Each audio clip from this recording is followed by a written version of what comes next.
में तुलसी की माला दे करके और धुंधकारी प्रकट हो गया।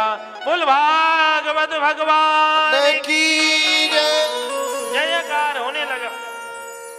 आकाश से विमान उतर के आया, आकाश से विमान, और विमान में जैसे धुंधकारी को बिठाया और जब विमान जाने लगा तो गोकर्ण जी महाराज ने विमान को रोक लिया। रुक जाओ भैया, रुक जाओ।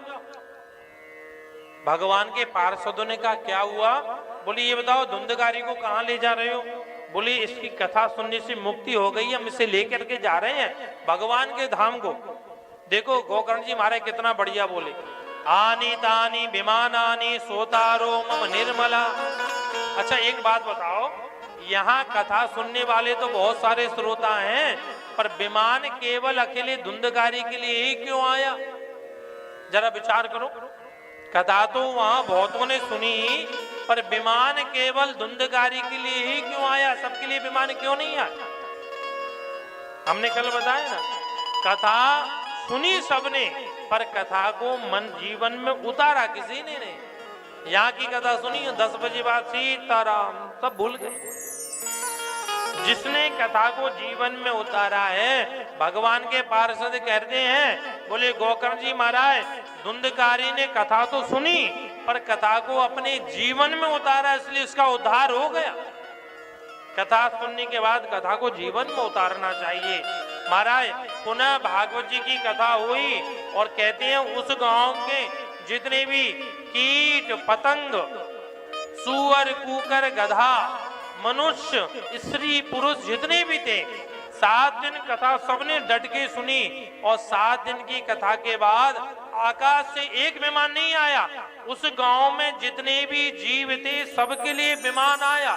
सब 4 भुजा के हो गए और जब जाने लगे तो भगवान प्रकट हो गए। गोकर्ण जी को हृदय से लगा लिया।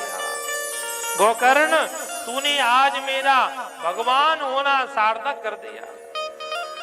देखो भगवान भी चाहते हैं कि मेरा कोई भक्त जो है मेरा नाम ले, मेरा स्मरण करे। अब आपको यहाँ हमारी ये जजमान बुचनी देवी जब कथा सुनाती हैं तो राधा रानी खुश होती हैं कि नहीं होती हैं? मेरी एक भक्ता है, वो बिहार में अपनी जन्मभूमि में बैठ करके सबको कथा सुना करके कितनों को मुझसे जोड़ती है। ये इनकी सार्थकता है। वहां इतनों को भगवान भी खुश होते हैं। आज गारंटी से हम कह रहे हैं, परमात्मा इनके बुचनी देवी के जितने भी पितृ हैं, इनकी जितने भी पूर्वज हैं, वो तो आकाश में खुश हो ही रहे हैं। भगवान भी खुश होकर के कह रहे हैं आज तूने मुझे धन्य कर दिया। इतना बड़ा सुंदर दिव्य आयोजन इनके द्वारा यहाँ हो रहा है। भगवान भी अपने भक्त को चाहते हैं कि मेरा गुणान गाए, मेरी कथा गाए, मेरी लीला गाए। बड़ी सुंदर भगवान को भगवान ने हृदय से लगा लिया और कहने लगे गोकर्ण आज तूने मेरा पिता होना सार्थक कर दिया।